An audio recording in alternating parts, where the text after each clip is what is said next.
Taong 1975, sa isang liblib na baryo sa Dueñas, Iloilo.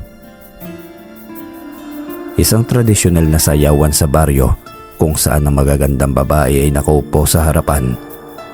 Nakaladlad ang tradisyonal na sombrero na hinabi mula sa halamang pandan na sagana sa Visayas. Si Magdalena ay isang tipikal na dalagang Pilipina na namulat sa umiiral na tradisyon lalo na sa mga probinsya. Mataas ang pagpapahalaga sa moral lalo na pagdating sa pag-aasawa. May tuturing na kagalang-galang ang isang babae kapag ito ay wala pang karanasan sa gabi ng pulot gata o yung tradisyonal na pagtatabi ng unang gabi ng kasal. Napako ang paniniwala ni Magdalena sa ganoong mentalidad kaya maingat ito pagdating sa pakikipagrelasyon. Isa si Magdalena sa mga kababaihang nakaupo sa harapan. Nagkukumahog ang mga binata na kanyang kaedaran na mauna sa pila para mabigyan ng pagkakataon na maisayaw ang dalaga. Ayaw na ayaw ni Magdalena na dumalo sa mga ganoong pagtitipon. Hindi siya sanay na nakasentro ang paningin ng madla sa kanya. Sinasadya niyang takpan ang kanyang muka para maikubli sa mga dayong naroon sa pagtitipon. Ipinagdiriwang ng Dueñas Iloilo ang kanilang kapistahan tuwing sasapit ang 10 ng Mayo. Bilang pagpupugay sa kanilang patron na si San Vicente Ferrer o mas kilala sa pista ng Romano Katoliko. Bilang isang prominenteng angkan sa probinsya ng Iloilo, imbitado ang buong pamilya ni Froy bilang pangunahing pandangal. Nakaupo si Froy sa mesa na sinadyang ilaan para sa kanyang pamilya. Napalamutian pa ito ng iba't ibang bulaklak at may nakahaing masasarap na pagkain. "Froy, magsisimula na ang sayawan. Gusto ko na ikaw ang manguna sa pagsisimula ng sayawan." "Walang problema, Kapitan Tiago. Bigyan mo lamang ako ng maikling sandali para makapili ng babae na aking isasayaw." Itago na lamang natin sa pangalang Kapitan Tiago ang namumuno sa barangay kung saan kabilang ang baryo na tirahan ng pamilya ni Magdalena. Bumaling ang tingin ni Froy sa mga kababaihang nakaupo sa harapan. Sanay si Froy na dumalo sa magarbong pagtitipon bilang kasapi ng mayayamang angkan sa probinsya ng Iloilo. Sanay na sanay siyang makisalamuha sa mga kababaihan na katulad niya ay nabibilang sa alta sosyedad o mga personalidad na may mataas na katayuan sa lipunan. Pangkaraniwan na para kay Froy na makatagpo ng babaeng liberal sa mga ganoong pagtitipon. Gustong-gusto ni Froy dumalo sa kasiyahan na ginaganap sa baryo kung saan patuloy na umiiral ang sinaunang mentalidad. Mga babaeng sopistikada umakto, mainhin gumalaw at konserbatibo sa pananamit. Ganoon ang mga bagay na labis na gusto ni Froy sa mga kababaihan sa baryo. Tipikal na dalagang Pilipina na plakado ang galawan sa sinaunang pag-uugali. "May napusuan ka na ba, Froy?" "Maaari ko bang malaman, Kapitan, ang pangalan ng babaeng yun?" Biglang nakaramdam ng kaba si Magdalena nang makita niya ang isang mestisong lalaki na nakaturo sa kanyang direksyon. Halata na nagmula ang binatang yon sa isang mayamang pamilya. Magara ang kanyang kasuotan na pinarisan ng makinis na balat. Aminado si Magdalena na lihim siyang umahanga sa panlabas na katangian ng binata. Namimintog ang mga braso at muscle sa dibdib na umuumbok sa kanyang suot na kamisetang puti. Agupansin ng kulay bughaw na mata, makapal na kilay at mapuputing ngipin na perpektong nakahilera. Naalala ni Magdalena ang kanyang paboritong karakter sa isang kwentong pambata. Ang lalaking nakatayo sa kanyang harapan ay perpektong buhay na bersyon ng karakter na ito. Lumakas ang kalabog ng dibdib ni Magdalena noong makita niya si Kapitan Tiago na papunta sa kanyang pwesto. Hindi kinaya ni Magdalena ang nadaramang pagkailang, kaya napatakbo ito sa kinaroroonan ng kanyang mga magulang. Napakamot na lamang si Kapitan Tiago sa kanyang buhok nang makita niyang sumibat si Magdalena papunta sa magulang. Ayaw ni Kapitan Tiago na mapahiya sa kanyang panauhing pandangal, kaya sinundan niya kaagad si Magdalena. Sinubukan ni Kapitan Tiago na kumbinsihin si Magdalena na pagbigyan ng kahilingan ni Froy. Iya, huwag mo naman akong ipahiya sa ating panauhing pandangal sa gabing ito. Bumalik ka na sa iyong kinauupuan at pagbigyan ng kanyang kahilingan na makapareha ka sa sayawan. Kapitan, nahihiya po talaga ako sa bisita mo. Bakit ka mahihiya? Dapat nga'y maging masaya ka. Ikaw ang nagustuhang isayaw ni Proy. Ibig sabihin na ikaw ang pinakamaganda sa gabing ito. Kapitan, marami pang mas maganda kumpara sa akin, sila na lang po. Ikaw nga ang gustong maisayaw ni Proy. Pumayag ka na, Magdalena, para masimulan na ang sayawan sa gabing ito.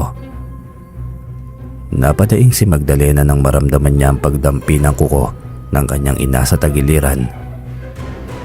Aray nay, ba't ka naman namimingot?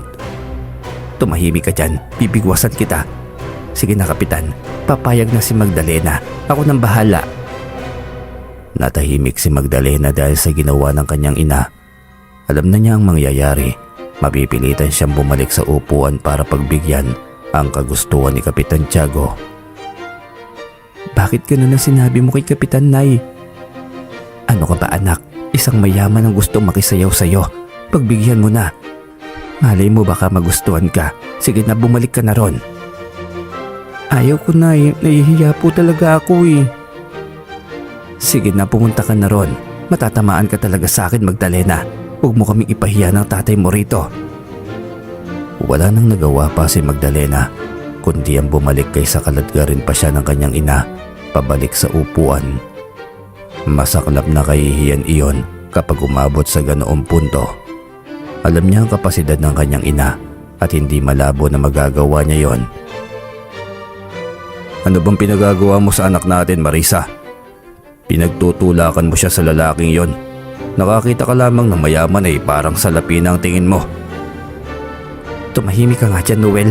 Huwag mo sirain ang diskarte ko. Malay natin na ito na palang pagkakataon na makaahon tayo sa kahirapan. Wala akong pakialam sa pangarap mo na yumaman. Huwag mo lang ibugaw ang anak ko sa lalaking yon. Umayos ka, Marisa. Kabado si Magdalena habang ito ay nakaupo.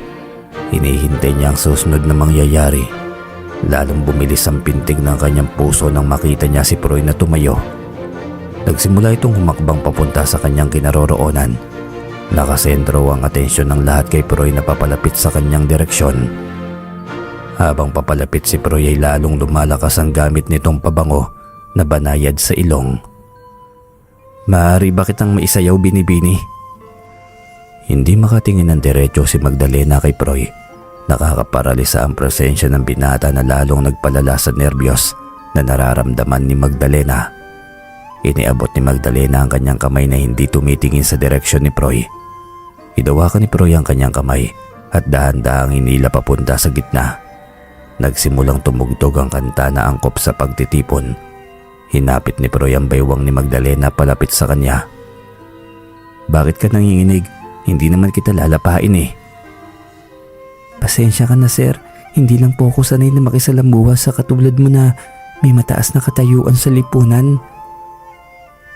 May nakapagsabi na ba sa iyo na napakaganda mo? Hindi naman po ako ganun kaganda sir. Proy na lang ang itawag mo sa akin. Ikaw, ano bang pangalan mo? Magdalena po. Bakit pa na yan po mo sa akin? Ganun na ba ako katanda? Pasensya ka na Proy, kabado lang talaga. Pagkatapos ng tugtog ay hindi na pinakawalan ni Proy si Magdalena. Niyakag niya ito papunta sa kanyang tabi para may makausap. Nakahinga naman ng maayos si Magdalena nang sa wakas ay nagpaalam na si Proy na uuwi na. Magdalena, mauna na kaming umuwi dahil lumalalim na ang gabi. Pangakot babalik ako para bisitahin ka. Binaliwala ni Magdalena ang sinabi ni Proy dahil malabo na magkainteres ang binata sa tulad niya na nagmula sa laylayang estado ng lipunan. Pagkalipas ng isang linggo ay nagulat si Magdalena nang bigla niyang makita si Proy na nakatayo sa kanyang likod. Nagkataon na abala ang dalaga sa ilog habang nagpupukpok ng kanyang labahin. Napasigaw si Magdalena nang bigla siyang hawakan ni Proy sa kanyang balikat. Sa pagkabigla ni Magdalena ay naibato ng dalagang hawak nitong pamukpok. Pasensya ka na, ikaw naman kasi bigla-bigla ka na lang sumusulpot dyan sa likod. Naibato ko tuloy sa iyo ang hawak kong pamukpok. Hindi mo naman kasi ako inabisuhan na may pagkabayolente ka pala. Pasensya na, hindi ko naman sinasadya na matamaan ka ng hawak ko eh. Biglang umiba ang mukha ni Proy nang may makapa siyang malagkit na likido sa kanyang noo. Pagkalahad ni Proy sa kanyang palad ay nakita niya ang dugo na kumapit sa kanyang kamay. Biglang namula ang mga mata ni Proy at umiba ang ekspresyon ng kanyang buka. Naging mabangis ito at tumalim ang tingin na ipinupukol kay Magdalena. Galit ka ba, Proy? Bakit ganyan ang ipinupukol mong tingin sa akin? May kaakibat na kabayaran ng bawat patak ng dugo na lumalabas sa aking katawan. May alam akong paraan para makabayad ka sa ginawa mo sa akin, Magdalena. Proy, hindi magandang biro ang ginagawa mo. Umayos ka nga. Sino ang nagsabing nagbibiro ako? Hindi ako nagbibiro, Magdalena. Lumingon si Proy sa buong paligid. Sinigurado muna niya na walang tao bago muling binalingan si Magdalena. Akman tatakbo pa si Magdalena, subalit mabilis siyang nahablot ni Proy. Proy, bitawan mo ako. Isusumbong kita kay tatay. Huwag ka nang pumalag, Magdalena. Magiging masaya ang gagawin ko sa'yo. Sinubukan ni Magdalena na sumigaw ngunit mabilis na tinakpan ni Proy ang kanyang bibig at hinila siya papunta sa masukal na parte ng tabing ilog. Huwag na huwag kang sisigaw kung nais mo pa na makapiling ang pamilya mo. Anong gagawin mo sa akin, Proy? Nakasuot si Magdalena ng bestidang manipis kaya naging madali para kay Proy na may sa katuparan ng kanyang binabalak. Himpit na sigaw ang sumilay sa labi ni Magdalena nang maramdaman niya na tila nahahati ang kanyang katawan. Malaking bulas na lalaki si Proy kaya baliwala ang ginagawang pagpupumiglas ni Magdalena. Patuloy lamang na umiyak si Magdalena habang ipinupukol ang matalim na tingin kay Proy. Huwag ka nang umiyak, Magdalena. Nasiyahan ka naman sa ginawa natin, hindi ba? Pananagutan naman kita. Isusumbong kita, Proy, kay Tatay Noel. Sigurado na malalagot ka sa kanya. Paikay kang umalis si Magdalena para magsumbong sa kanyang ama. Tay, ginahasa po ako ni Proy. Napagulgol sa pag-iyak si Magdalena pagkatapos niya makapagsumbong sa kanyang ama. Papaslangin ko ang hayop na yon. Dadagdarin ko ng aking itak ang lalaking yon. Hinugot ni Noel ang kanyang itak sa lagayan para hanapin si Proy. Agad naman siyang pinigilan ni Marisa sa takot na sumugod ang mister sa hasyenda kung saan ay may mga bantay na armado ng mahahabang baril. Anong gagawin mo, Noel? Susugod ka ron sa mansyon. Mapapahamak ka lang doon kapag nagpadalos-dalos ka. Ganyan ka naman, Marisa eh. Pinagtutulakan mo ang anak natin sa lalaking yon. Hindi mangyayari to kung una pa lamang ay iniwas na natin si Magdalena. Tignan mo ngayon ang nangyari. Inabuso ng lalaking yon ang anak natin. Kasalukuyang nagtatalo ang mag-asawa nang biglang sumulpot si Kapitan Tiago. Huwag na kayong magtalo na mag-asawa. Nandun na ang mga magulang ni Proy. Naghihintay na pag-usapan ang kasal ng dalawang bata. Umaliwala sa mukha ni Marisa at sumilay ang kasiyahan sa kanyang mga mata. Gagayak na kami, Kapitan. At agad na kami susunod sa iyong bahay. Sumunod na kayo agad dahil marami pa ako nakatakdang gagawin sa araw na ito. Napilitan si Noel na makiharap sa magulang ni Proy. Gustuhin man niya na sumalungat sa nais nilang mangyari at iporsige ang pananagot sa ginawa sa kanilang anak. Mauuwi lamang sa wala ang lahat at sa huli ay si Magdalena pa rin ng talo. Nakuha na ni Proy ang kaisa-isang bagay na iniingatan ni Magdalena. Mahirap sumalungat lalo na sa katulad ni Proy na nagmula sa mayamang angkan. Mailap ang ustisya sa katulad nilang Maralita at naghihikaw sa buhay. Ipagdarasal na lamang ni Proy na maging maayos ang kalagayan ni Magdalena kapag natuloy ang kanilang kasal. Nakaayos ang dalawang partido at agad na itinakda ang kasal ni Proy at Magdalena. Payakan naganap na kasalan na dinaluhan lamang ng malalapit na kamag-anak ni Proy at ni Magdalena. Hindi nabigo si Marisa sa bagay na kanyang inaasahan. Nagbigay kaya ang pamilya ni Proy sa pamamagitan ng malaking halaga at partisyon ng lupa na may titulong nakapangalan sa kanila. Umaasa ako na magiging sapat ang pera at lupa na aming ibinigay para makalaya si Magdalena sa responsibilidad na itaguyod ang kanyang mga kapatid at magulang. Makakaasa ka po, Senyor Sebastian, na magiging malaya na si Magdalena sa responsibilidad niya sa amin. Mabuti naman kung ganon. Masyadong abala si Froy sa aming negosyo kaya kailangan na ibuhos ni Magdalena ang kanyang atensyon sa kanyang mister. Hindi na kumibo si Noel dahil maliwanag at nais puntuhin ng mga magulang ni Froy. Ayaw nila na maging pasanin ng kanilang anak ang pamilya ni Magdalena kaya sila nagbigay ng malaking halaga at lupa para maging kabuhayan. Si Marisa ang pinakamasaya sa lahat dahil una pa lamang ay iyon na mismo ang kanyang pangarap, ang makatuluyan ni Magdalena si Froy at maambunan ng biyaya na tinatamasa ng pamilya nito. Dinala na pauwi ni Froy si Magdalena sa mansyon ng kanyang magulang. Sa unang gabi nila ni Froy bilang mag-asawa ay nagpamalas na ito ng kagaspangan ng ugali. Nagpakasasa ito sa murang katawan ni Magdalena at walang kapaguran na inaangkin ng bawat sulok ng kanyang pagkatao.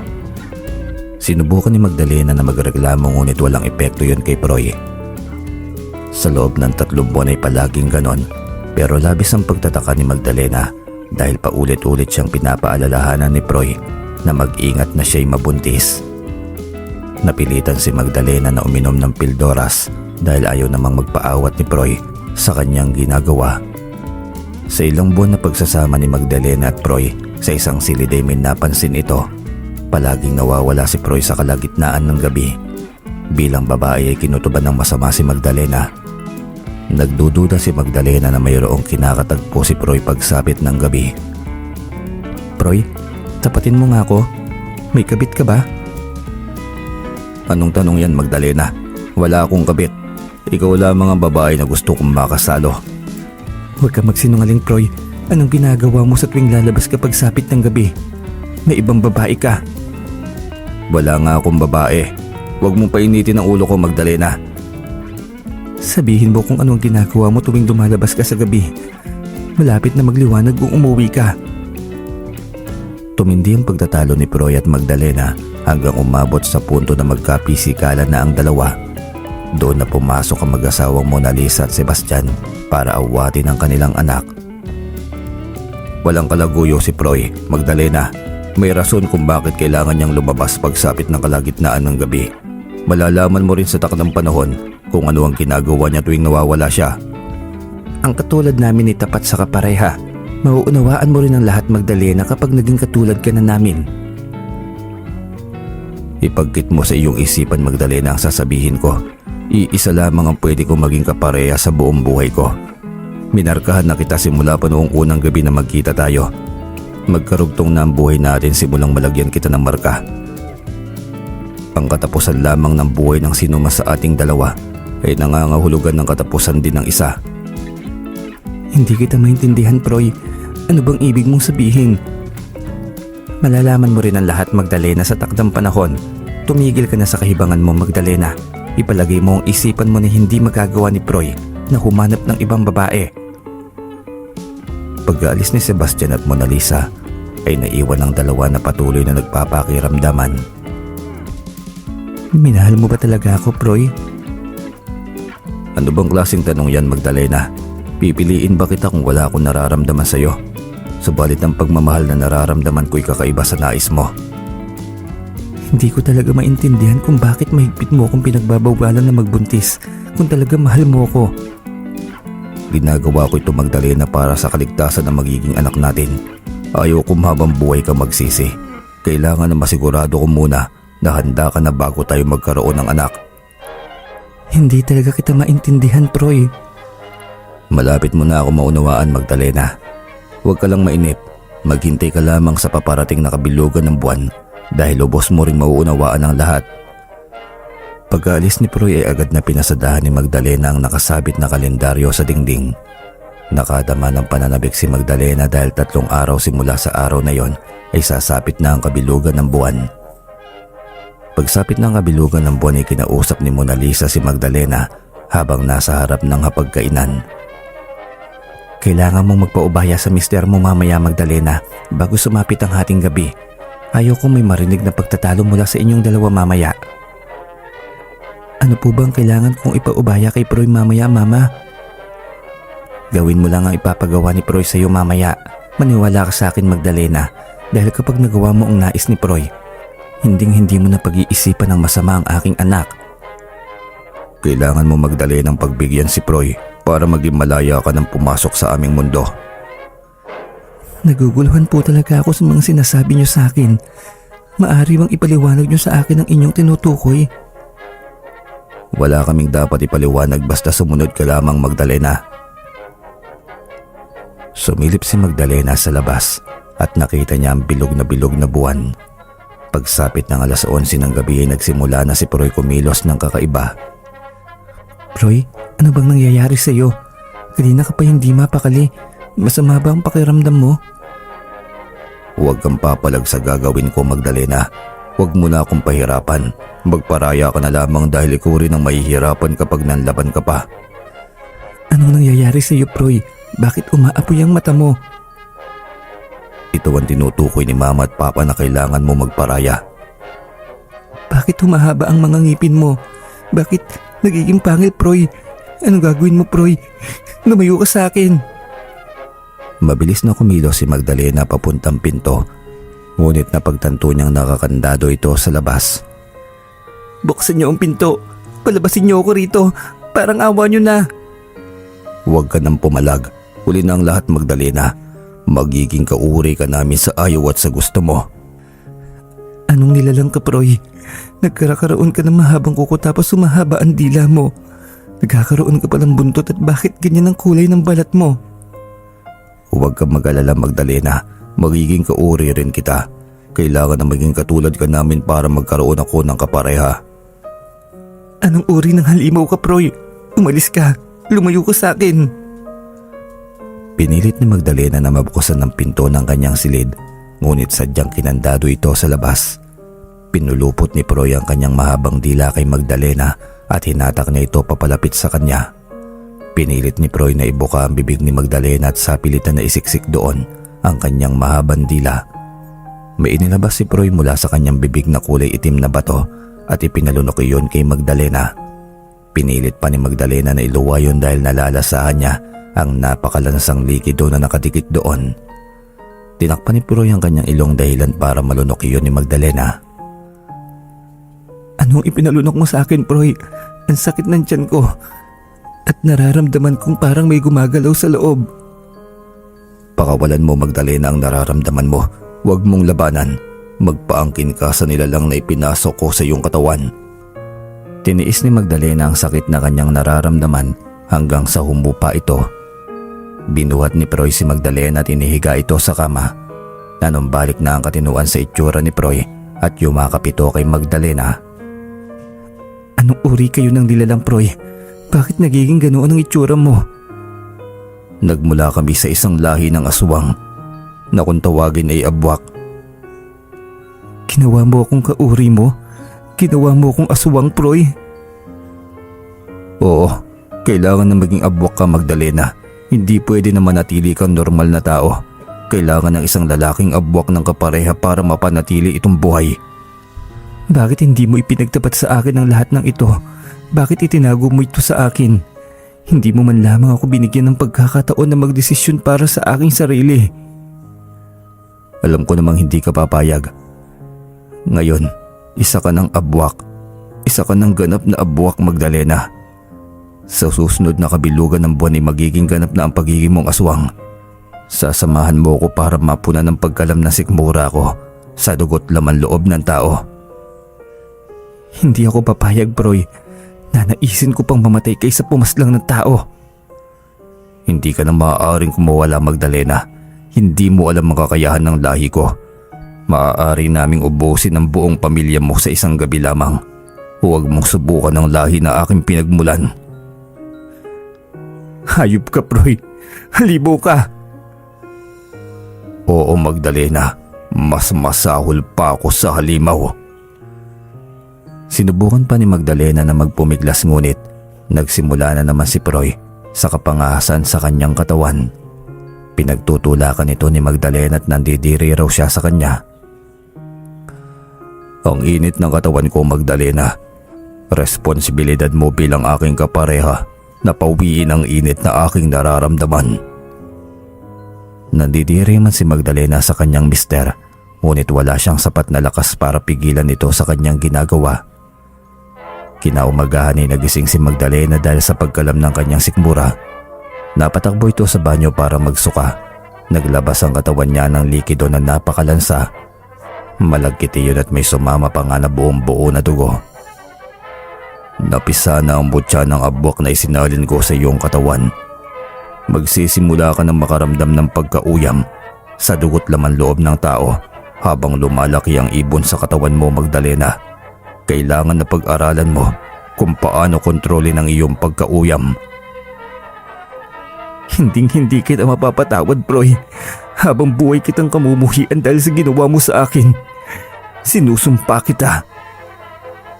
Wala ka nang magagawa pa, Magdalena. Alam mo na ang mangyayari kapag nagmatigas ka pa. Buhay ng pamilya mong nakataya kapag tumanggi ka sa nais ko. Ipagkit mo yan sa isipan mo. Napaiyak na lamang si Magdalena sa naging kapalaran sa piling ni Proy. Sa likod ng kanyang guwapong itsura at kakisigan ay nakakubli ang isang halimaw na banta sa sangkatauhan.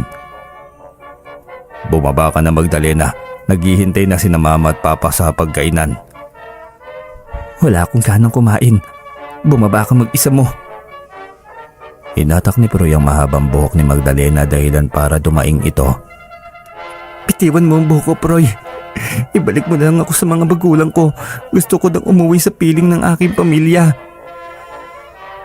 Papaslangin ko ang buong pamilya mo para wala ka nang mauwian. Gusto mo ba yon? Gusto mo ba? Sumagot ka.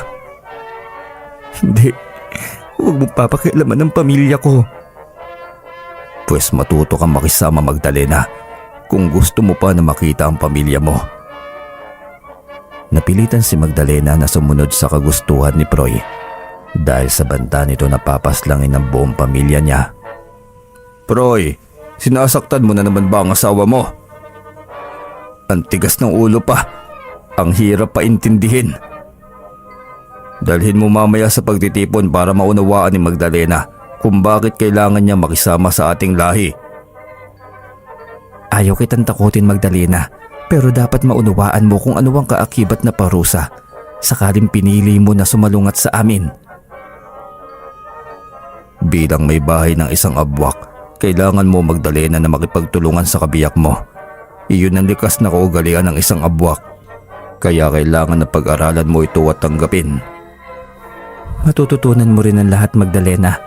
Makipagtulungan ka lamang kung gusto mo na maging madali ang lahat.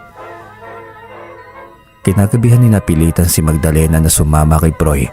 Dinala siya ni Proy sa isang liblib na lugar kung saan may kasalukuyang nagaganap na pagtitipon. Mayroong nagkakasiyahan habang tumutugtog ang tambol.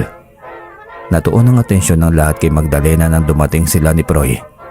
Abot tayo nga naman ang ngiti ni Proy habang nakahawak sa baywang ni Magdalena. May dahilan naman pala kung bakit ipinaglaban mo talaga, Proy, na may kasal sa Tagalabas. Napakaganda ng asawa mo. Oo, Lolo. Magigindaan si Magdalena para mapunan ang ating pagkahayok sa sariwang dugo at laman loob ng tao. Ano bang naisip mo, Proy? Paano mo nasabi na magigindaan ang asawa mo para mapunan ang ating gutom? Si Magdalena ay kahinaan ng mga taong hayok sa kamunduhan. Gagamitin si Magdalena ang kanyang alindog para mabigyan tayo ng pagkain. Kakaiba talaga ang talino mo, Apo. Manang-mana ka talaga sa akin. Gustong-gusto na ni Magdalena na umalis sa lugar na yon. Pero nararamdaman niya ang maigpit na pagsakal ni Proy sa kanyang leeg. Binulungan pa siya nito na lalong nagpasikip sa kanyang dibdib. Subukan mo lamang na ipahiya ako, Magdalena, sa kalahi ko. Ipinapangako ko sa iyo na hindi na masisikatan ng araw ang magulang at mga kapatid mo. Napakahayop mo, Proy. Halimaw ka. Maghintay ka lamang at makikita mo kung gaano kahalimaw ang lahi na paulit-ulit mong hinahamak. Lalong lumakas ang tunog ng tambol at sinindihan ng mga sulo sa lugar na yon Lumiwanag ang buong paligid at nagsimulang magsigawan ang kalahi ni Proy. Kinilabutan si Magdalena ng isa-isang ilabas ang mga taong nakagapos. Mababaka sa kanilang buka matinding takot. Labis ang nararamdamang pagkahabag ni Magdalena, ngunit wala siyang sapat na kakayahan para tulungan sila. Ano na naman kawalang hiya ang ginagawa ng mga kalahi mo? Ganito ang nagaganap sa tuwing nagkakasiyahan kami. Ngayon pa lang ay pag-aralan mong masanay na sa mga ganitong karanasan. Nagsisimula ka pa lamang, Magdalena. Marami ka pang kailangang maranasan. Isang paligsahan ang nagaganap sa lahi ng mga abwak. Sino man ang manalo sa patimpalaki siya makakauwi ng mga bihag para gawing panlaman ng tiyan. Lubos na mauunawaan ni Magdalena kung bakit kailangan magkapareha ang abwak. Ang lalaking abwak ay nagpapalit anyo bilang isang bayawak at ang babae naman ay nagiging uwak. Ang lalaking abwak ay may kakayahang maglakbay sa ilalim ng lupa sa pamamagitan ng mabilis na paghuhukay. Ang babaeng abwak naman ay lumilipad sa himpapawid. Aatake ang lalaking abwak sa ilalim ng lupa at kapag napatumba nito ang target, ay siyang pag-atake naman ng babaeng abwak mula sa ere para paslangin ito. Nauunawaan mo na ba, Magdalena, kung bakit kailangan ng kapareha? Kailangan mong pumaslang ng tao para sa akin. May responsibilidad ka na punan ang pangangailangan ko bilang lalaki. At higit sa lahat, ang pagkauyam ko sa dugo at laman loob ng tao. Hayop ka, Proy. Ginamit mo lang ako para sa pansarili mong interes. Wala ka nang magagawa pa, Magdalena. Buhay ng mga mahal mo ang nakataya kapag tumanggi kang sumunod sa aking kagustuhan. Kinagabihan ni minaamoy si Magdalena na sobrang napakabango. Bigla nakaramdam siya ng gutom. Tagaktak ang kanyang pawis habang nanginginig sa kanyang higaan. Nagugutom ka. Gustong gusto mong kumain dahil naaamoy mo ang halimuyak ng isang sanggol na kasalukuyang nasa sinapupunan ng isang ina. Iwan mo ko rito, Proy. Ayaw ko. Makakaya ko panlabanan ang aking nararamdaman. Hindi mo magagawa yun, Magdalena. Sa ayaw at sa gusto mo'y magkukusa ang katawan mo na maghanap ng sariwang dugo at lamang loob ng tao. Napatakbo si Magdalena sa bintana at tumalon ito. Naging ganap na uwak si Magdalena paglapag niya sa lupa. Mabilis na lumipad si Magdalena papalayo. Proy, isang abwak na buntis ang naaamoy ni Magdalena. Sundan mo ang asawa mo dahil sigurado na mapapahamak lamang siya sa kanyang gagawin. Susundan ko siya pa. Naging ganap na abwak na si Magdalena. Mabilis na nagpalit ng anyo si Proy at tumalon ito sa ilalim ng lupa para sundan ang kanyang asawa. Nadat na niya si Magdalena na kasalukuyang lumilipad sa itaas ng isang kubo. Lumabas ang mag-asawa sa kubong yon at agad na nagpalit ng anyo para pigilan si Magdalena sa nais niyang mangyari. Nalaglag sa lupa si Magdalena nang hablutin siya ni Proy mula sa ginawa niyang pag-atake sa mag-asawang abwak. Naintindihan ng mag-asawang abwak ang pinagdaraanan ni Magdalena.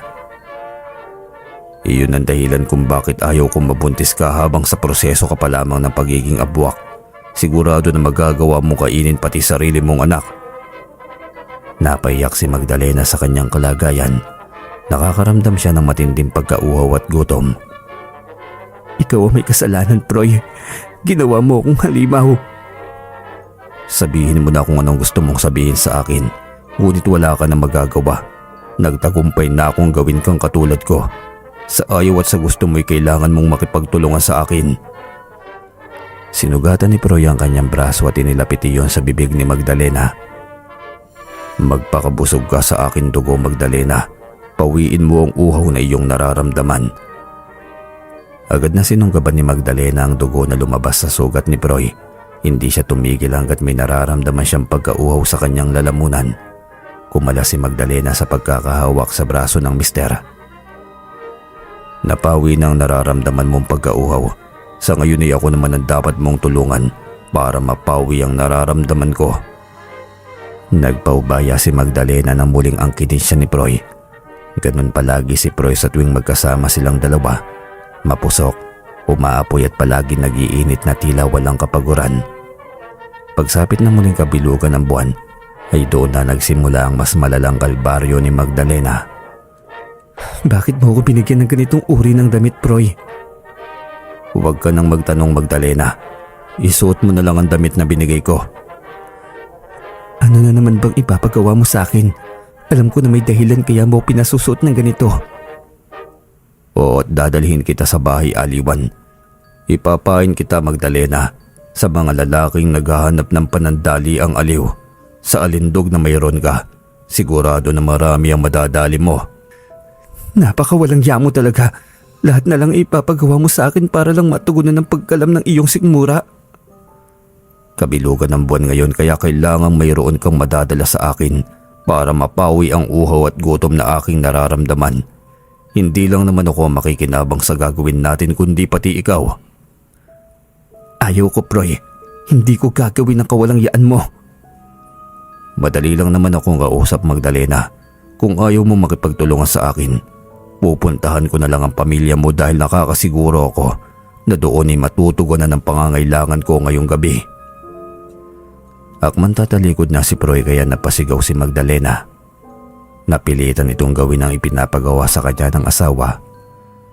Susunod ka rin palang, dami mo pang salita. Sige na't magbihis ka na at ihahatid kita sa bahay aliwan na kinontrata ko ngayong gabi. Gagawin ko ito, Proy, dahil napipilitan lang ako. Mahalaga ang buhay ng aking pamilya kaya gagawin ko ito. Madali lang naman ang kailangan mong gawin. Magkunwari ka lang naman na pumapayag kang ilabas ng customer. Ako nang bahala para hindi matuloy ang nais nilang mangyari. Ipinakilala ni Proy si Magdalena sa isang bugaw na sumisilbing runner sa mga bahay aliwan sa kanilang lugar. Hindi sanay si Magdalena na makiharap sa maraming tao kaya nakaagaw pansin ang kanyang pananahimik. Habang nakaupo sa upuan na inilaan para sa mga babaeng naghihintay na mapiling i-table ng mga parokyano. Kakaibang ganda ni Magdalena kaya hindi nakapagtataka na may isang parokyano na handang magbayad ng malaki para lamang pasayawin ito. Naghiyawan ang mga taong naroon ang umakyat na si Magdalena sa entablado. Sobrang hiya ang nararamdaman ni Magdalena ngunit sa tuwing napapalingon siya sa kinaroroonan ni Proy, nabubuhay ang takot sa kanyang dibdib para sa kanyang pamilya. Lalo pa siyang nanliit nang umakyat ang bugaw na bakla at sinabing kailangan niyang alisin ang kanyang damit. Bayad na umano ang kanyang gagawin kaya kailangan niyang pagbigyan ng mga customer. Nakaramdam ng masidhing galit si Magdalena at doon niya hinugot ang lakas ng loob para gawin yon. Nakita ni Magdalena na biglang umiba ang ekspresyon ng mukha ni Proy. Lalong kinanahan si Magdalena na pangatawanan ang kanyang ginagawa, lalo't nakikita niya na mayroong epekto yun kay Proy. Dumagundong ang palakpakan at hiyawan dahil sa ginawa niya, habang si Proy naman ay hindi maipinta ang muka at halatang naiinis sa kanyang ginagawa. Pagkatapos ni Magdalena sumayaw sa entablado ay bumaba na siya para pagbigyan ng mga customer na siya makadaupang palad. Binaliwala ni Magdalena ang ibang mga mapangas na humahawak sa kanyang katawan. Pinili ni Magdalena ang isang lalaki na sa kanyang tansya ay mahigit 30 anyos pa lamang na siya'y ilabas. Mayabang ang nasabing lalaki at sukdulan ng ginagawang pambabastos sa kanya. Halika na't bilisan na natin. Sige, sa akin mo lang matatagpuan ang karanasan na kahit kailan ay hindi mo malilimutan. Ang dami mong satsat, halika na. Saan ba tayo pupunta? Saan pa, kundi sa pintuan ng langit. Dadalhin mo ko ron. Sumunod si Magdalena sa lalaki at noong bumaling siya sa kanyang likuran ay nakita niya si Proy na sumusunod sa kanila. Pinasakay siya ng parokyano sa kanyang sasakyan. Habang lulan ng sasakyan, nakita ni Magdalena ang paggalaw ng lupa na mabilis na sumasabay sa takbo nito. Dinala siya ng lalaki sa isang bakanting lote kung saan may madabong na mga halamanan. Huwag ka na nga mag-inarte, isa ka lang namang bayaran. Hindi na nadugtungan pa ang gustong sabihin ng lalaki dahil hinila na siya ni Proy na umatake mula sa lupa. Si Magdalena naman ay agad naramdaman ng pagkalam ng kanyang sikmura at panunuyot ng kanyang lalamunan. Nagpalitan niyo si Magdalena sa pagiging uwak. Umalingaw-ngaw ang palaho ng isang uwak sa kalangitan. Umarurot ito na umaatake pa ibaba punteriya ang dibdib ng kanilang biktima. Nakatamo ng patal na sugat ang lalaki sa dibdib dahilan para agad itong bawian ng buhay. Pinagsaluhan ng mag-asawa ang katawan ng kanilang biktima ng gabi na yon. Inusig naman ang konsensya si Magdalena ngunit wala siyang magagawa dahil nandoon na siya sa sitwasyon na kailangan niyang mamili. Kailangan na gawin niya yun para masigurado ang kaligtasan ng kanyang pamilya. Halika sa taas, babae ka. Kailangan na gawin mo rin sa akin sa harapan ko ang ginawa mo kanina. Wala sa usapan natin ng ganun ah. Akin ka lang, Magdalena. Walang sino man ang maaaring makakita o makahawak sa'yo. Hayop ka, Proy. Matapos mo akong dalhin doon, may lakas loob ka pa na sabihin sa akin yan. Anong gusto mong gawin ko doon? Manghula sa mga customer? Pwede ka naman makadali ng biktima na hindi mo yun ginagawa. Maganda ka, Magdalena. Iyon ang gamitin mo. Hindi ko alam, Proy, kung talaga mahal mo ko. Siguro kaya hindi mo ko pinakakawalan dahil batid mo na magagamit mo lamang ako ng lubusan. Magagamit mo ako sa pangangailangan bilang lalaki at higit sa lahat bilang isang aswang. Hindi yun totoo, Magdalena. Pinili kita dahil espesyal ka para sa akin. Sinungaling ka. Ginagamit mo lang ako. Magkaiba ang pananaw natin sa pagmamahal, Magdalena. Tinuturuan lamang kita kung paano maging matibay. Kinabukasan ay naging matunog ang balita dahil sa bangkay ng isang lalaki na natagpuan sa bakanting lote. Labis ang pandidiri ni Magdalena sa kanyang sarili ngunit sa tuwing makakaamoy siya ng sariwan dugo at laman ay hindi niya mapigilan ang kanyang sarili. Mamayang gabi ay dadayo naman tayo sa ibang lugar para doon humanap ng biktima. Kailangan na iba't ibang lugar ang ating paghahanapan ng biktima para hindi tayo paghinalaan na may kagagawan sa mga nangyayaring paslangan. Ilang tao pa ba ang kailangan kong paslangin, Proy, para palayain mo ko? Anong palayain, Magdalena? Katapusan lamang ng buhay ang maaaring magpalaya sa atin. Sakaling mauna man ako mapaslang sa'yo, tatapusin ang kapwa natin at buwak ang iyong buhay dahil iyon ang umiiral na batas. Sa katulad natin, ganoon din kapag may nangyari sa'yo, Magdalena. Obligado akong tapusin ang aking buhay. Miserable ang magiging buhay ko sa piling mo, Proy. Mabuti pa sigurong tapusin ko na lamang ang sarili kong buhay. Iyon ang wag na wag mong gagawin, Magdalena. Dahil isasama ko ang buo mong pamilya. Pakakatandaan mo yan. Hayop ka, Proy. Kampon ka.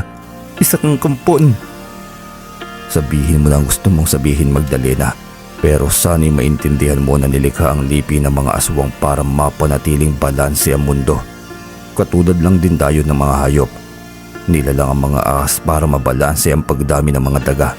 Ganoon din ang mga aswang ay nilikha para mabalanse ang pagdami ng mga tao. Kalokohan ang paniniwala mo, Proy. Matalino ang mga tao. May sapat na kakayahan para makapag-isip ng paraan para sa hinaharap. Ang lahi ng aswang ay banta sa pagkalipol ng sangkatauhan. Iyon ang katotohanan, Proy. Pilitin man ni Magdalena na makipagtalo kay Proy, ay palaging nauuwi sa pagbabanta nito na may mangyayaring masama sa kanyang pamilya kapag ito ay nagmatigas. Napipilitan tuloy si Magdalena na gumawa ng mga bagay na labag sa kanyang paniniwala at kagustuhan. Sunod-sunod na kaso ng pamamaslang ang nagaganap dahilan para maalerto ang kapulisan. Magdalena, matunog ang kanyang pangalan, sir. Ayon sa aking inisyal na pagsisiyasat, ay lumalabas na siya ang huli nakasama ng mga biktima. Ganun ba? Ipagpatuloy mo lang dyan pag ginagawa mong pagtutok sa kasong ito. Ang importante, mayroon tayong sinusundan na personalidad sa likod ng tuloy-tuloy na paslangan sa ating bayan. Sinuyod ni Jeff ang mga bahay aliwan sa buong bayan. Natagalan din bago niya natagpuan si Magdalena. Natuklasan ni Jeff na iba't ibang bahay aliwan ang pinupuntahan nito gabi-gabi. Nagkaroon pa ng kaguluhan ng gabing yon dahil sa agawan ng dalawang parokyano na gustong ilabas si Magdalena ng gabing yon. Agad namang naawat ng mga tauhan na naroon ng dalawang lalaki. Lumabas na si Magdalena kasama ang customer na pinaboran ng gabing yon na mailabas ito. Mabilis na sumunod si Jeff para masundan kung saan papunta ang babae. Sumuot si Jeff sa madabong na halaman at ang sumunod na lumabas ay isang asong gubat o lobo. Napatigil si Jeff sa pagtakbo nang mahagip ng kanyang paningin ang paggalaw ng lupa. Mabilis itong sumusunod sa tumatakbong sinasakyan ni Magdalena at ng customer nito. Isang abwak. Tama ang hinala ko. Maaaring isang asawa ng abwak si Magdalena. Masama ito. Kailangan na matunton ko ang kanilang lungga. May natitira pa pala sa lipi yung mga abwak. May nakaligtas sa kanilang lipi noong sinubukan silang puksain ng aking ninuno. Saad na lamang ni Jeff sa kanyang isipan. Natunghayan ni Jeff kung paano paslangin at lantakan ng mag-asawang abwak ang katawan ng kanilang biktima. Gustong gusto ni Jeff na iligtas ito, subalit kailangan niyang magsakripisyo ng isang buhay para matunton kung saan lumulungga ang natitirang kalahi nito. Kailangan na makalapit ako kay Magdalena para siya na mismo ang magdala sa akin kung saan man lumulungga ang kanyang natitirang kalahi. Sinundan ni Jeff ang dalawa at doon niya huling nakita sa malaking mansyon sa bayan na pumasok ang dalawa. Kinabukasan ay bago pa kumagat ang dilim ay naroon na si Jeff sa labas ng mansyon para bantayan ng mag-asawang abwak. Pagsapit ng alas 8 ay lumabas na ang dalawa para tumayo na naman ng ibang lugar. Ayusin mo ang pagpapanggap mo, Magdalena. Habang tumatagal ay parang nasasani ka na sa pakikisalamuha sa mga kalalakihan. Tandaan mo na lumalabas tayo para mapunan ng pagkalam ng ating sikmura. Ikaw ang dahilan kung bakit ako nasani sa ganitong kalakaran. Sa totoo lang, Proy, mas nararamdaman ko pa ang pananabik sa mga lalaking akin nakakasalamuha kumpara sa iyo. Nandidiri ako sa tuwing lumalapit ka sa akin, lalo na kapag maaalala ko ang kahayupang ginawa mo sa akin. Huwag mo akong simulan, Magdalena. Tumahimik ka na. Gawin mo na lamang ang pinapagawa ko sa iyo. Matalas ang pandinig ni Jeff dahil ang katulad niya ay may kakayahan na makarinig ng usapan kahit sa malayo. Hindi ko maunawaan kung bakit ganun ang usapan ng mag-asawang abwak. Sigurado ako na mayroong nangyayari sa kanilang dalawa. Ano ba itong nararamdaman ko? Bakit ako nahahabag sa tuwing nakikita ko ang Magdalena na yon? Nagdesisyon si Jeff na subukang mailabas si Magdalena ng gabing yon. Itatakas niya si Magdalena para makausap ito ng masinsinan. Napukaw ang atensyon ni Magdalena sa isang lalaki na pumasok at umupo sa lamesa sa harapan. Malakas ang dating nito at panay ang sulyap sa kanyang kinaroroonan.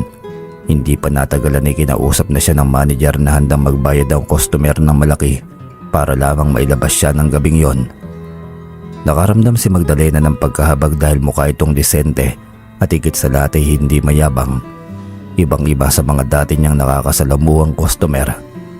Bawal tumanggi si Magdalena sa mga customer lalo na kapag handa naman ito na maglustay ng pera para lamang siya'y mailabas. Pagkalapit pa lamang ni Magdalena ay sumenyas na itong isasama siya palabas. Nagtaka si Magdalena dahil karaniwan na ang kumukuha sa kanya ay nakasasakyan. Halika na, umangkas ka na sa akin. Saan tayo? Sumama ka na lamang, miss.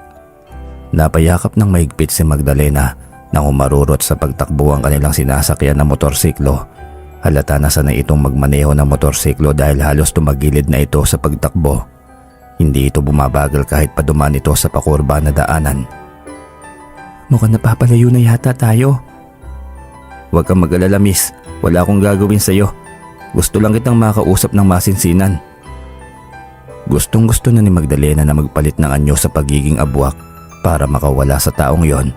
Ngunit may kung ano siyang nararamdaman sa kanyang puso na nag-uudyok na pagkatiwalaan ito. Nakaramdam si Magdalena ng kalayaan habang nakayakap sa lalaking estranghero na una pa lamang niyang nakilala. Lumingon si Magdalena sa kanyang likuran at hindi na niya nakikita si Proy na nakasunod sa kanila. Naliwanagan si Magdalena dahil ang lugar na pinagdalan sa kanya ng lalaki ay mabato kaya imposible na makalusot si Proy sa ilalim. Dinala si Magdalena ng naturang lalaki sa isang bundok na kung saan ay may naglalakihang mga bato. Anong lugar ito? Narito tayo sa munisipalidad ng Dumangas. Hindi na tayo masusundan ng Mr. Mon Abwak. Alam mo ang totoo kong pagkatao? Papatayin mo na ba ako? Hindi kita papaslangin. Gusto lang kita makausap. Narinig ko ang usapan ninyong dalawa kanina. Nararamdaman ko na labag sa kalooban mo ang iyong ginagawa. Pwede kitang tulungan miss basta handa ka lamang makipagtulungan sa akin. Magdalena ang pangalan ko. Paano mo yun gagawin? Isang angka ng mga abwa ka makakalaban mo kapag ginawa mo yun. Jeff ang pangalan ko. Isa akong pulis. Ako ang kasalukuyang gumagawa ng investigasyon tungkol sa nangyayaring paslangan. Hindi mo alam ang kayang gawin ng mga abwak, Jeff. Mga sugapang aswang ang kanilang lipi na hayok sa dugot laman loob ng tao. Ano ang iyong magagawa? Mapapahamak ka lang. Manood ka, Magdalena. Sa tingin ko'y maniniwala ka na kapag nakita mo ang totoo kong pagkatao. Napatras si Magdalena nang matunghayan niya si Jeff na lumundag ng mataas. Sa kanyang paglapag sa lupa ay nagpalit anyo siya sa pagiging asbo. Isang aswang na may kakayahang magpalit anyo sa pagiging asong lobo. Anong uri ka ng nilalang, Jeff? Bakit nagiging asong lobo ka? Napatakip si Magdalena ng kanyang mukha nang bumalik si Jeff sa pagiging pangkaraniwang anyong tao. Bumulaga sa kanyang hubot-hubad na katawan ni Jeff. Mabilis namang pinulot ni Jeff ang kanyang saplot at isinuot sa kanyang katawan. Katulad mo rin ako, Magdalena, isang aswang na kung tawagin ay asbo. Ang ninuno ko ang minsan nang naglipol sa lahi ng mister mo na abwak. Silang natirang nakatakas sa labanan kaya muling nagparami. Ano ang dahilan kung bakit pinapaslang mo ang iyong kauri na aswang? Nilikha kami para pumuksa sa mabilis na pagrami ng aswang. Iyon ang responsibilidad na nakaatang sa aming lahi. Ang sabi ni Proy sa akin na nilikha ang mga aswang para mapanatiling balanse ang mundo. Ang tao ay inilikha para maging pagkain ng aswang. Oo, may punto ang kanyang sinabi, Magdalena. Pero iyon ay bahagi ng nakalipas. Ang bilis ng pag-usad ng mundo. Hindi na nakadepende sa natural na mekanismo ang pag-iinog nito. Matalino na ang modernong tao. Ang panahon sa kasalukuyan ay isang kompetisyon. Matira ang pinakamalakas. Lalong sumidhi ang pagnanais ko na maubos ang lahi ng mga aswang bago pa nila pagharian ng mundo. Napipilitan lang ako, Jeff, na gawin ang ganoong bagay dahil iniipit ako ni Proy. Ginagamit niya ang kahinaan ko para ipagawa sa akin ang ganoong kasamaan. Maniwala ka, Jeff. Labag sa kagustuhan ko na gawin ang ganoong bagay. Paano ka nga ba napunta sa ganitong sitwasyon, Magdalena? Isinalaysay ni Magdalena kay Jeff ang buong pangyayari kung bakit siya humantong sa miserableng kalagayan. Sayang ka, Magdalena. Ang katulad mo'y pinapahalagahan. Tutulungan kita. Magtiwala ka lang sa akin. Nag-aalala ko, Jeff, sa kaligtasan ng pamilya ko. Sigurado na naroon si Proy sa tahanan ng aking pamilya dahil ganoon ang kanyang banta sa akin. Halika na, Magdalena. Puntahan natin ang pamilya mo. Nagmadali si Jeff na puntahan ang baryo kung saan nakatira si Magdalena. Iniwan na lamang nila ang motorsiklo ni Jeff dahil mas mabilis kapag naglakbay silang dalawa na nagpalit ng anyo sa pagiging aswang. Eksaktong pagdating ni Magdalena at Jeff sa tahanan ng magulang ni Magdalena ay naroon si Proy. Nakaabang ito sa labas ng kanilang bakuran. Tama ang hinala ko na dito nga ang diretso mong pagpunta, Magdalena. Ano ang ginawa niyo ng lalaking yon? Oo, Proy. Ginawa ko nais niya. Mas hamak na matinong lalaki yun kumpara sa'yo. Hindi ko naman kasalanan na naging mahina ka kaya nagawa ka niyang iligaw. Nanatiling nakatago lamang si Jeff sa makapal na halamanan habang binabantayan ang gagawin ni Proy kay Magdalena. Magbabayad ka, Magdalena. Maaari naman kitang gawin na alipin pagkatapos naming paslangin ang buo mong pamilya. Hayop ka, Proy. Pagkatapos kong magsunod-sunuran sa lahat ng ipapagawa mo sa akin, ganito ang igaganti mo. Kinamumuhian kita. Nagpakawala si Proy ng kakaibang tunog na nagsisilbing senyales na kailangan niya ng tulong. Nagsulputan ng napakaraming abwak sa paligid ng tahanan ni Magdalena. Puwersahan nilang sinisira ang pintuan sa bahay ni Magdalena. Akmang papasok na sila sa loob nang biglang tumalon si Jeff na nagkatawang asbo. Atras! Isang aswang na asbo. Uubusin tayo ng asbo kapag ipinilit natin na lumaban. Takot na sambit ng ama ni Proy. Pa, hindi ako alis dito hanggat hindi ko kasama ang asawa ko. Hindi mo alam ang sinasabi mo, anak. May kakayahan ng isang asbo na ubusin kahit isang angkan pa ng aswang. Kinakatakutan ng sinumang lipi ng aswang ang isang asbo. Nilikha ang kanilang lahi para umubos na katulad natin. Sinubukan pa ni Proy na magpumiglas at huwag umalis. Ngunit kiniladkad na siya ng kanyang kalahing abwak palayo sa tahanan ni Magdalena. Naiwan ang pamilya ni Magdalena na tulala at hindi makapaniwala sa kanilang natunghayan. Iyon ang lalaking pinilit mo na ipakasal sa akin, Nay. Iyon ang kanilang lahing pinagmulan. Patawarin mo ko, anak. Hindi ko alam na ganoon ang katauhan ng lalaking iyon. Sana naman, Marisa, ay magsilbing aral sa iyo ang pangyayaring ito. Ganito ang nagiging bunga ng pangarap mo na makaahon sa hirap. Buhay ng ating anak ang naging sakripisyo at kapalit. Noel, maniwala ka. Hindi ganito ang inaasahan kong kahihinatnatan ng ating anak. Naisip ni Jeff ng posibilidad na maaaring balikan ng angkan ni Proy ang pamilya ni Magdalena. Isasama ko na kayo, Magdalena, sa lugar ng aking pamilya.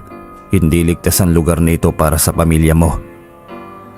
Wala na akong pagpipilian, Jeff, kung hindi magtiwala sa iyo.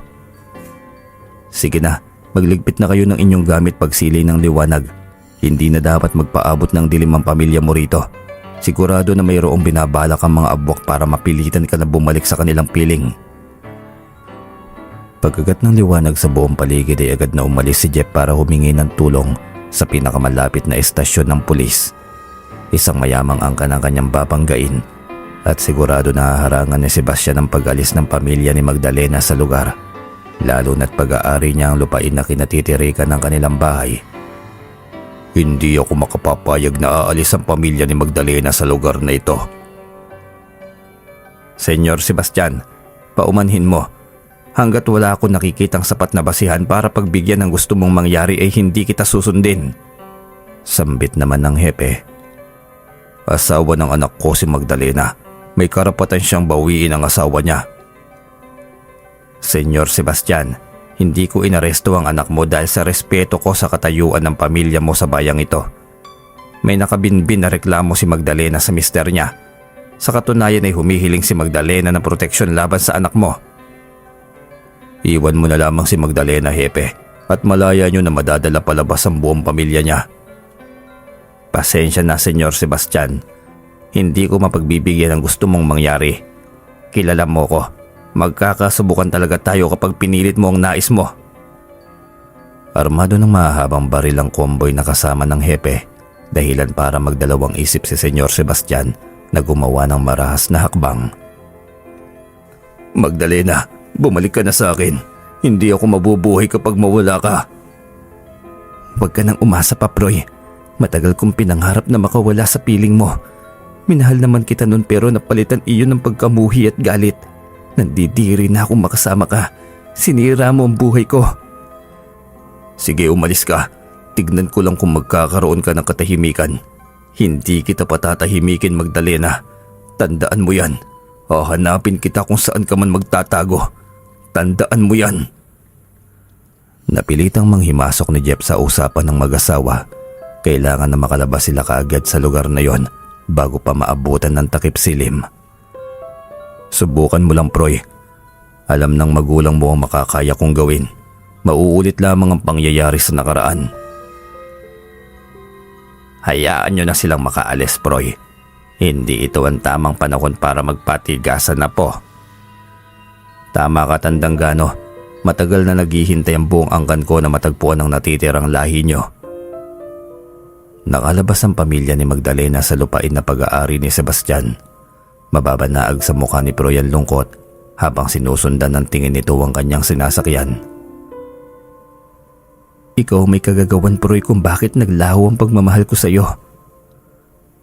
3 bayan ang kinakailangan nilang lakbayin bago tuluyang marating ang bayan kung saan nakatira si Jeff. Mula doon ay kailangan pang maglakad ng halos 3 oras bago marating ang isang pamayanan na nakatirik sa mataas na kabundukan. Ligtas ang pamilya mo rito, Magdalena. Hanggat narito sila sa amin ay may papangako ko ang kanilang kaligtasan. Maraming salamat, Jeff. Hulog ka ng langit sa akin. Hindi ko alam kung ano ang aking gagawin para makawala sa panggigipit ni Proy sa akin. Nawalan na ako ng pag-asa na kahit ng pagpapatiwakal ay walang saysay. Paano ako matatahimik kung alam ko na ang pamilya kong maiiwan ng kanyang babalikan para ako'y parusahan? Hindi ko alam, Magdalena, kung ano bang kahulugan ng pagmamahal sa lalaking yon. Nararamdaman ko naman ang pagnanais niya na mabawi ka. Sigurado ako na mahalaga ka sa kanya, pero bakit niya yung ginagawa? Baliw si Proy. Nahihibang na sa pagiging sugapa sa sariwang laman ng tao. Ikaw, paano ka? Sigurado ako na hahanap-hanapin ng sistema mo ang pagkain ng dugot laman ng tao. Ikaw, Jeff, paano mo natutugunan ng pagkalam ng iyong sikmura? Paano mo natutugunan ng pagkasabik mo sa sariwang dugo? Disiplina. Kailangan mong matutunan ng disiplina, Magdalena.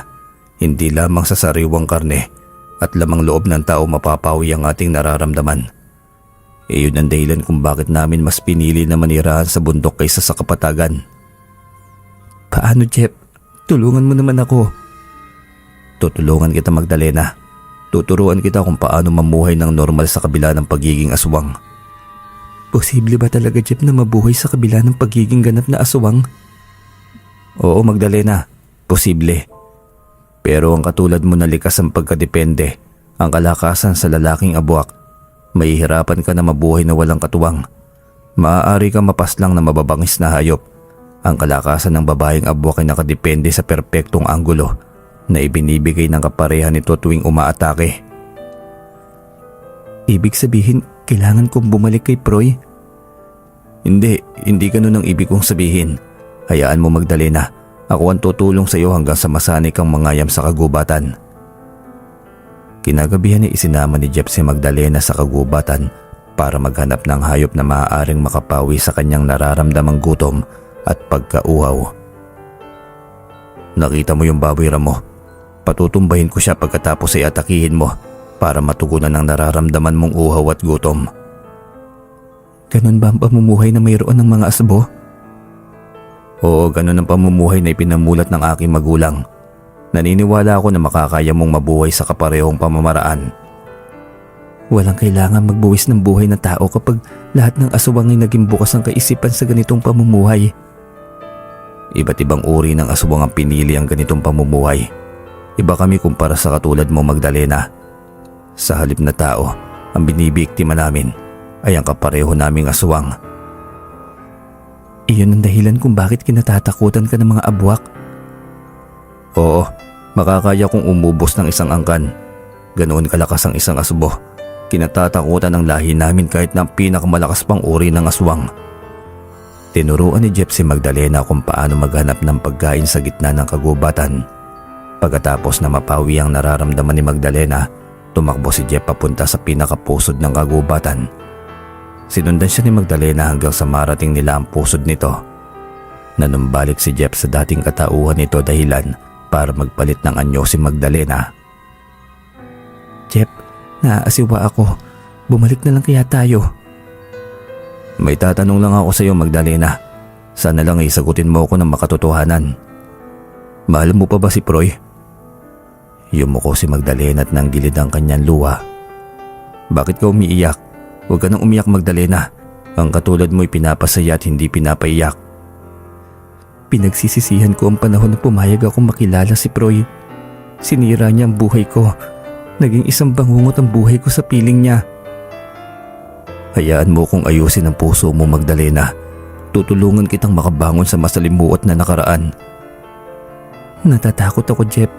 Binata ka. May magandang kinabukasan pa na naghihintay para sa iyo. Makakatagpo ka pa ng babae na mas karapat-dapat ng pagmamahal mo. Marumi na ako, Jeff. Hindi totoo yan, Magdalena. Napakabusilak ng puso mo. Pinili mo ang kaligtasan ng pamilya mo sa halip na tapusin ang lahat. Iyon na ang pinakamasaya na sandali sa buhay ni Magdalena. Nararamdaman niya ang pagpapahalaga at pag-iingat habang pinagkakaloob niya ang sarili kay Jeff. Magdalena, huwag kang aalis dito. Ligtas kayo rito.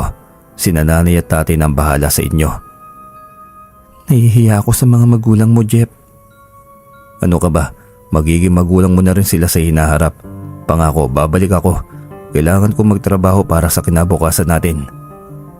Sigurado ka na ba talaga sa akin? Walang matinong lalaki na sasayangin ng katulad mo. Pumayag na sina nanay at tatay kaya wala ka nang dapat pang ipag-alala.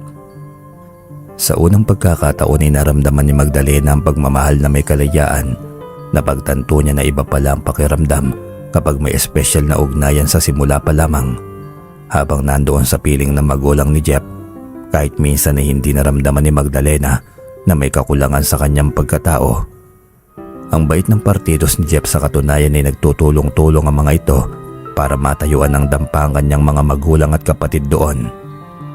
Ibinili ni Jeff sa kanyang mga magulang na bantayan si Magdalena, kaya naiwan siya sa piling ng pamilya ng binatang pulis. Hindi inaasahan ni Jeff ang biglaang pagdating ni Proy sa kanilang estasyon. Agad siyang inundayan ng magkakasunod na suntok habang nakabulagta sa sahig. Agad namang nakabawi si Jeff at natadyakan niya ito dahilan para mamilipit ito sa sakit. Agad silang inawat ng kasamahan ni Jeff na naroon kaya natigil ang bugbugan ng dalawang lalaki. "Ibalik mo ang asawa ko. Humanap ka ng ibang babae. Huwag ang asawa ko." Isinusumpa ka na ni Magdalena. Tigilan mo siya. Tahimik na ang buhay niya sa piling ng aking angkan. Hindi mo na mababawi pa ang asawa mo. Ipagkit mo yan sa makitid mong utak. Walang matino na lalaki na hahayaan na pagpiestahan ng iba't ibang lalaki ang kanyang asawa. Nakakahiya ka. Ginamit mo ang asawa mo para mapunan ang pangangailangan mo. Ano bang pakialam mo? Asawa ko si Magdalena kaya malaya akong gawin ang anuman ang nanaisin ko. Pakialambero ka. Nanghihimasok ka sa buhay ng mag-asawa. Hindi asawa ang turing mo kay Magdalena kundi alipin. Nakakahiya ka. Babae pa ang inaasahan mo para mapunan ang pagkalam ng iyong sikmura. Hayop kang pulis ka. Papaslangin kita. Akman susugod na muli si Proy kay Jeff kaya mabilis na nagpagitna ang hepe. "Proy, ipapahatid na kita pa uwi. Wala nang kahinat-natan ang ginagawa mo. Pumili na ang asawa mo sa buhay na gusto niya. Sige na, umuwi ka na." "Hindi pa tayo tapos. Magbabayad kang bagitong pulis ka.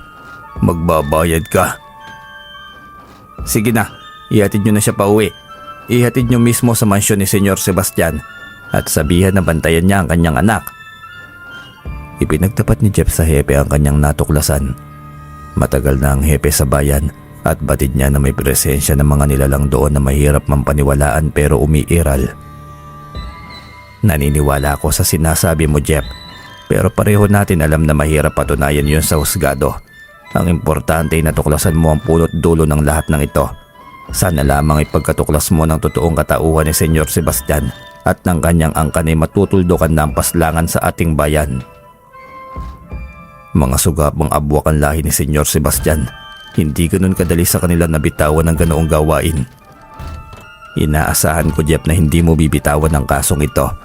Madami nang humawak sa kasong ito pero ikaw lamang ang nagkaroon ng direksyon, ang isinasagawang investigasyon.